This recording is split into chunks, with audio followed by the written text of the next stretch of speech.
on her to see if she will submit to your desires willingly. Test her in every way because she is the most important factor for good economics. Will you please read that again? Test her in every way because she is the most important factor for good economics. Heaven no. If she shows any sign of resistance in submitting completely to your will, do not hesitate to use the bullwhip on her to extract that last bit of bitch out of her. Take care not to kill her, for in doing so, you spoil good economics. When in complete submission, she will train her offspring in the early years to submit to labor when they become of age. Just 1 minute. Yes. Look here. Hey. Take the bullwhip and extract that last bit of bitch out of her. That means whip her, but don't kill her. Yeah. Because then she can bear children. Yeah. And there goes your good economics. Yeah, that goes your good economics if you kill her. Yeah. No, you can't kill her. You let her stay alive, but let her know that you're the boss of bosses.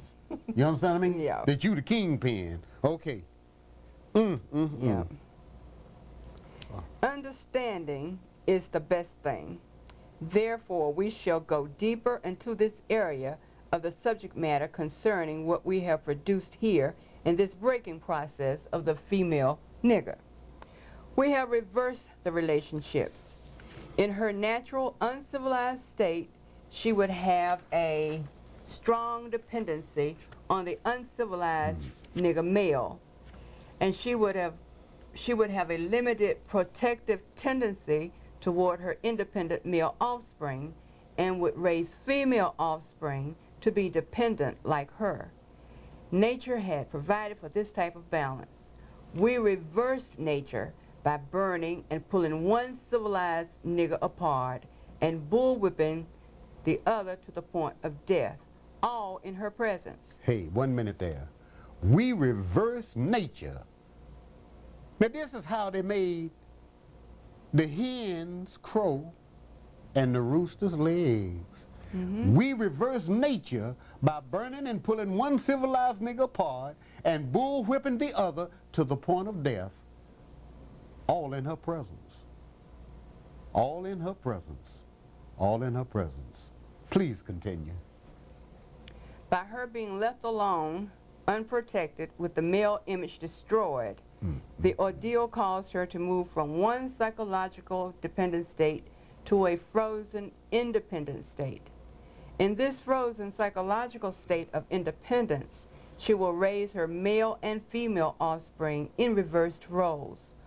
For fear of the young male's life, she will psychologically train him to be mentally weak and dependent, but physically strong.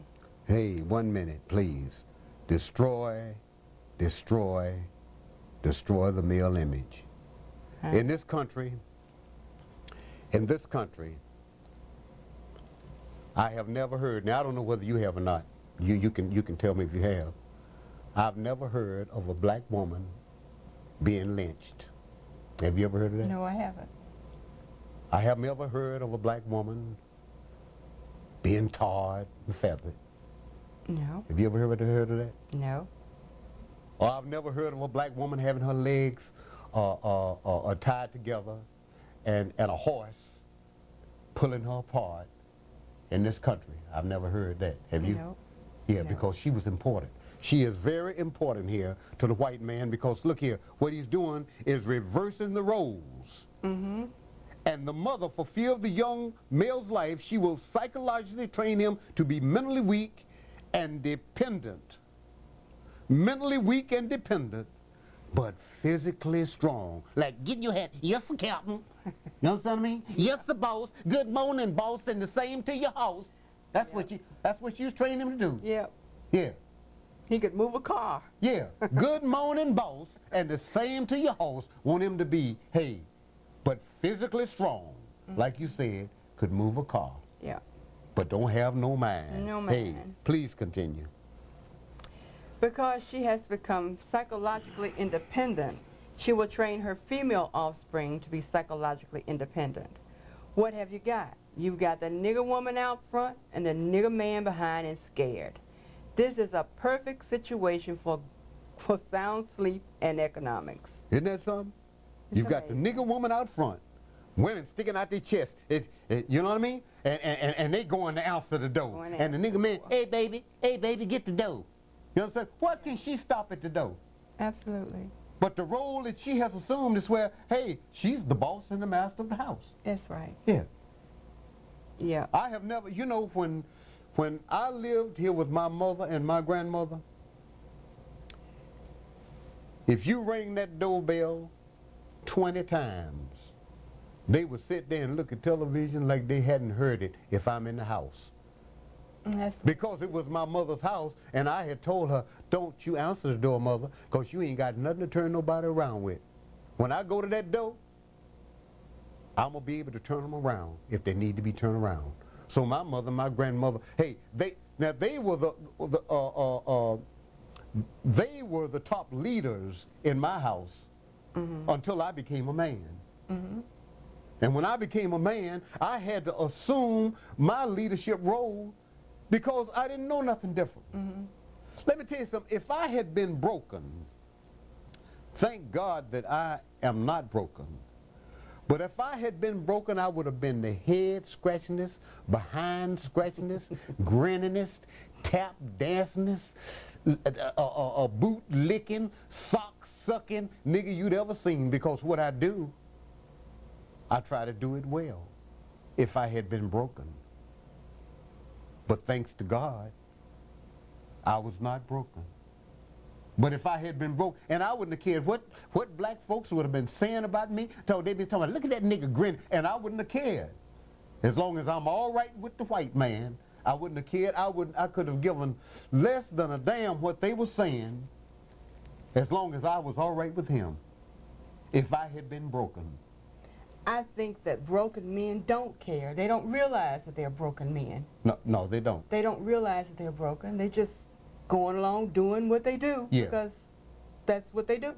That's correct. They don't know that they're broken. And putting the female out front and they're behind, scared and cowered and down and looking. This is what has been done to us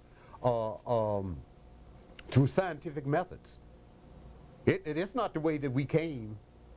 This is what has happened to us through scientific methods. Some get broken, and by some reason or another, some don't get broken. Okay, please continue. And in just a minute, by the same token, I think that black women go along being in the front because they don't know anything else. They don't know that their place is behind their man, not in front of their man. They don't have nothing to lean on. No, and maybe to say behind their man is strong, but beside him. Yes, but why would you go out here and lean on a twig? If you lean on a twig, you would fall and the twig would fall. Yeah, but if you don't have a broken man.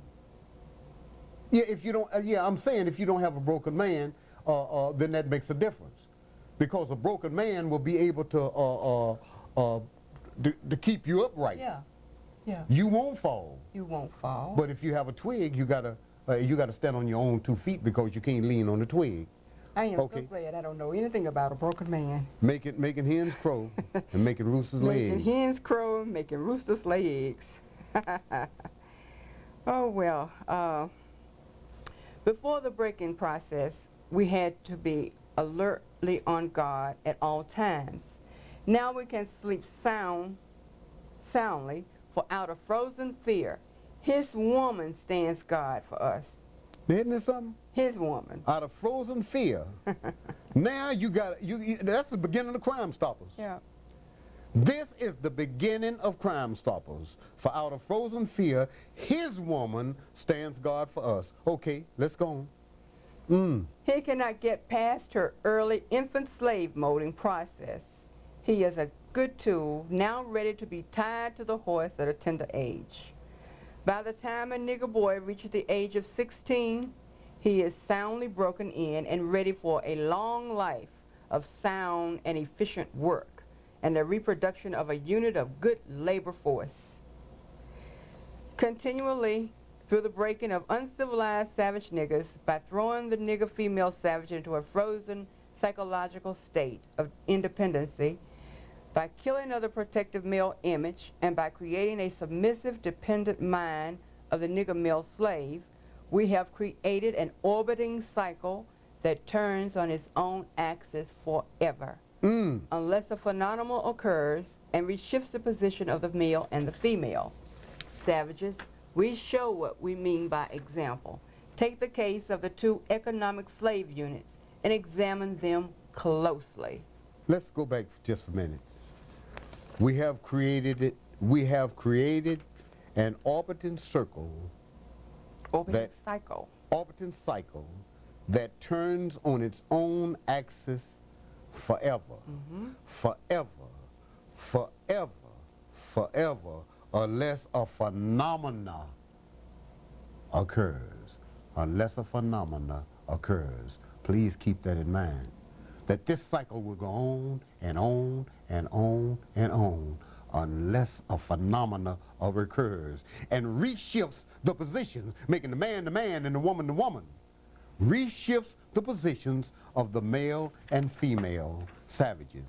We show what we mean by example. Take the case of the 2 economic slave unit and examine them closely. Hey, making hens crow, making roosters lay eggs. We're going to take... Gone are the days when my heart was young and gay. Gone are my friends from the cotton fields away.